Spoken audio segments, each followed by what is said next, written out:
लोकसभा का चुनाव और विधानसभा का चुनाव किस प्रकार का माहौल बना हुआ है। पार्टियां सभी अपना एडी से चोटी तक का जोर लगाती दिखाई दे रही हैं। सभी अपना अपना सरकार बनाने में दावा ठोक रही हैं। आज हमारे बीच इनेलो पार्टी के वरिष्ठ कार्यकर्ता, कर्मठ ईमानदार नेता रणबीर सिंह जयसिंहपुरा वाले जुड़ चुके हैं। आज उनके विचार जानेंगे, उनके विचार क्या हैं और वो पार्टी के बारे में क्या कहना चाहेंगे। हाँ जी, स्वागत है आपका हमारे चैनल पर। ऐसे है, सन 82 से हम राजनीति का देख रहे हैं। सन 82 से लगातार जी, पहले लोकदल पार्टी की विचारधारा के साथ गांव के धरातल पे जो है ग्रामीण अंचल के लोग ज़्यादा मात्रा में जुड़े हुए थे। उस दौर की विचारधारा अब दोबारा फिर वो विचारधारा के लोग पनपने लगे हैं। क्यों? उसका कारण है, उसका कारण ये है कि उस बीच में जो हमारी पार्टी का झटका लग गया ना जी, लोकदल के, उसमें कुछ कार्यकर्ता पार्टी की बजाय जी, अपनी राजनीति पर ज्यादा महत्व देते थे कि वो अपनी राजनीति करते थे, पार्टी की कम करते थे। इसलिए इनेलो का ग्राफ थोड़ा घटा था बीच में। आज इनेलो पार्टी का ग्राफ आज अभय चौटाला के नेतृत्व में दोबारा फिर वर्करों में जोश है और एक सत्य भी है, क्योंकि वो अभय चौटाला की सोच करने और करने में कोई फर्क नहीं है जी। उस पर विश्वास करते हैं सारे कार्यकर्ता।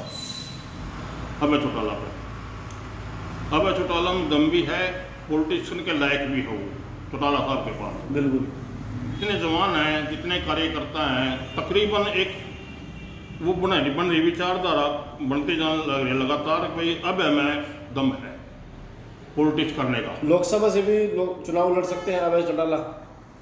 लोकसभा में ये तो पार्टी के नेता बताओ, सीट ये गठबंधन, इंडिया गठबंधन दे देता है, सिरसा की सीट है तो निश्चित तौर पर 10 की 10 गठबंधन जीतेगा। एक सीट मेरी सोच है, एक सीट तो दो मायावती को, अम्बाड़े की सीट, एक सीट दे दी आम पार्टी तक कुरुक्षेत्र की जी। कम से कम दो नहीं तो एक तो दो इनेलो को सिरसा की सीट। मैं दावा करता हूं भारतीय जनता पार्टी का सुपड़ा साहब है, सुपड़ा साहब हो सकता है। बिल्कुल दम, कोई चीज नहीं, मुकाबला नहीं कर सकती, एकदम सुपड़ा साहब हो सकता है एकदम। क्योंकि एक वो मिल जाएगा ऊर्जा कार्यकर्ताओं को, एक संदेश जाएगा इस बात में, कोई सीट नहीं निकाल सकती। हरियाणा में अगर बहुजन समाज पार्टी का इनेलो पार्टी का गठबंधन होता है तो क्या समीकरण रहेंगे 2024 के चुनाव को लेकर? इनेलो पार्टी का लोकसभा में अगर इनेलो पार्टी का उसका बसपा का होता है गठजोड़, फिर भी सम्मानजनक स्थिति में होगा। लेकिन विधानसभा में दावा करता हूँ, विधानसभा में सरकार बनाने के बिल्कुल करीब 100% सरकार बन सकती है। बिल्कुल दावा है, क्योंकि समीकरण ऐसे हैं। यहाँ आप मैं एक बात बताता हूँ, उदाहरण देता हूँ। असंध के अंदर 5 या 6 हजार वोट थे बीजेपी की। बीजेपी ने जो वोट लिया वो कांग्रेस की वोट ट्रांसफर हुई है, कांग्रेस की वोट तोड़ी है। बीजेपी ने जो वोट ली है ना, ये इतनी जो ग्राफ बढ़िया है बीजेपी का, वो कांग्रेस के वोट का है। जो लोकल वोट है वो बहुत कम है। लोकल वोट है ना, जो देहात की वोट है वो बहुत कम है।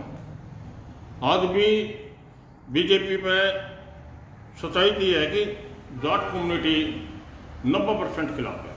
तो कहीं ना कहीं सब देखा जाता है कि जैसे जेजेपी पार्टी भी मैदान में है, एक परिवार 2 भागों में बट चुका है। वो तो बंटेगा। इससे क्या लगता है इनेलो की जो वोट बैंक है उनकी ये सोच थी। देखो आप इंडिया लेवल पर देख लो, इन्हें परिवार और प्रदेश कौन सा छोड़ा है जी बीजेपी ने जी। महाराष्ट्र में देख लो, उसमें ये क्या, कर्नाटक में, हिमाचल में देखो। ये मकसद इनका एक है, तू डलो जो अंग्रेज थे पहले, उनकी राजनीति और इनकी राजनीति मिलती जुलती है।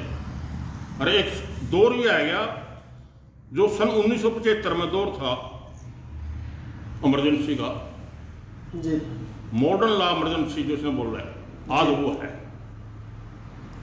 आम जनता को संदेश क्या देना चाहेंगे जो जनता आपको देख रही है? हैं? आम जनता को संदेश क्या देना चाहेंगे जो जनता आपको देख रही है? को लेकर आप अपने प्रदेश की जनता को क्या संदेश अपने माध्यम मैं से तो ये देता हूं, सच्चाई की जी और मुद्दों की, जी सच्चाई और मुद्दे, मैं तो उनको अपनाने की कोशिश करो। अपील करता हूँ जवानों से भी, किसानों से भी, भाई जो सच्चा इंसान जिसमें सच्चाई दिखता है और जो मुद्दों के मूल्यों की राजनीति करता है। अगर हिंदुस्तान की राजनीति की मैं बात करूं जी तो बहुजन समाज के लोग, बहुजन समाज पार्टी, बहुजन समाज के लोग और Indian national Lokdal party Haryana के अंदर की बात करता हूं तो हरियाणा में तो सक्षम है ही, लेकिन अगर ये दोनों इसको कमेरे वर्ग की पार्टी मानते हैं इंडियन नेशनल लोकदल पार्टी को, और बहुजन समाज एक दक्षिण भारत में, पूरे भारत में बहुत बड़ी संख्या में है, अगर ये दोनों जुड़ जाते हैं, दोनों मिल जाते हैं तो देश और प्रदेश का तख्ता बदलने में सक्षम है, तख्ता पलटने में सक्षम है ये।